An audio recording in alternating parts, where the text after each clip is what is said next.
बिहार चुनाव में इस बार जेडीयू की सीट भले ही घट गई हो और बीजेपी एक के बजाय अपने दो नेताओं को डिप्टी सीएम बना ली हो, लेकिन नीतीश कुमार का सरकार में रुतबा पहले की तरह ही कायम रहने वाला है।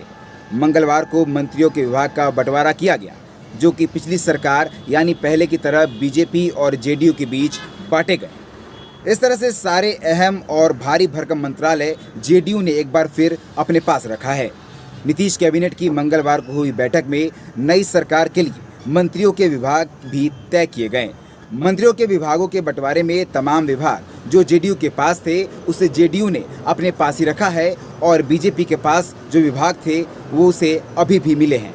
पूर्व डिप्टी सीएम सुशील कुमार मोदी के पास जो मंत्रालय पहले थे उसे अब भी उप मुख्यमंत्री तारकिशोर प्रसाद को दिया गया है। मुख्यमंत्री नीतीश कुमार ने अपने पास गृह मंत्रालय, सामान्य प्रशासन, विजिलेंस समेत वो विभाग रखे हैं जिन्हें अभी तक मंत्रियों को आवंटित नहीं किया गया है।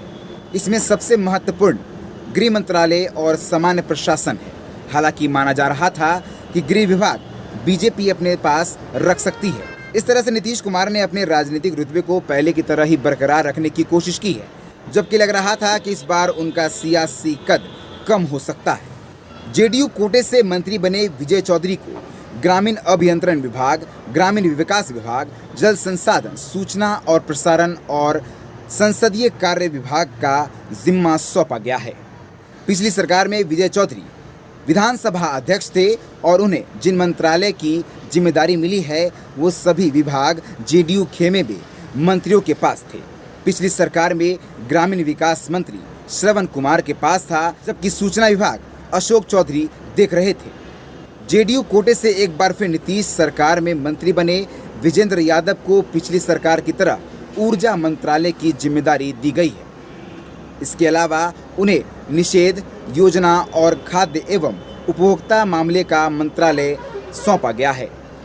जेडीयू खेमे में मंत्री बनने वाले अशोक चौधरी को पहले की तरह ही भवन निर्माण मंत्रालय दिया गया है, लेकिन साथ ही अल्पसंख्यक कल्याण, साइंस, टेक्नोलॉजी और सोशल वेलफेयर मंत्रालय की जिम्मेदारी भी सौंपी गई है।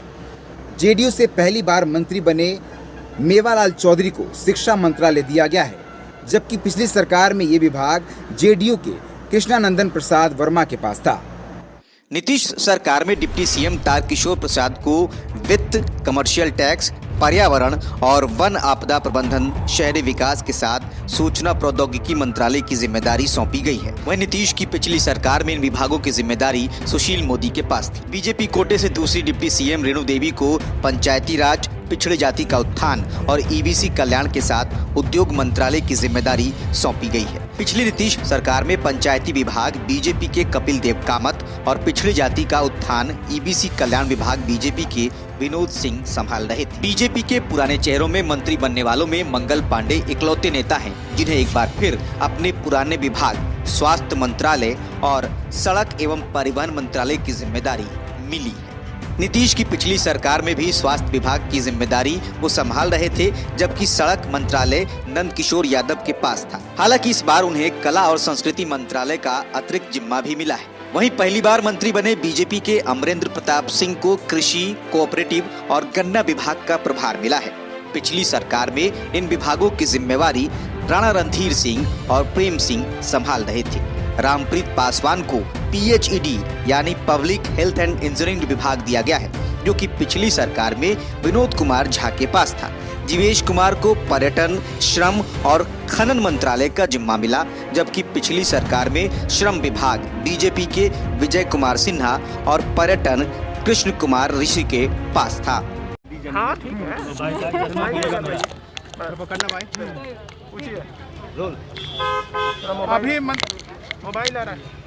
अभी मंत्रिमंडल का बैठक हुआ, बैठक में क्या निर्णय हुआ है? बैठक में निर्णय हुआ है कि 23 तारीख से बिहार विधानसभा के सत्र को आहूत करने का वोट होगा, ज्वाइंट सेशन होगा महामहिम राज्यपाल का, उसके लिए कैबिनेट का अप्रूवल हुआ। मंत्रियों का बंटवारा मंत्रालय बिना पोर्टफोलियो के मंत्री बन के घूम रहे हैं। आधे एक घंटे में हो जाएगा। बिना पोर्टफोलियो का निर्णय होता है, गठबंधन है, निर्णय होता है। नोटिफाई गवर्नर क्या गया हुआ, नोटिफाई हो जाएगा। कुछ लगता है तकनीकी, हाँ कुछ तकनीकी कहीं कोई प्रॉब्लम हो रही है।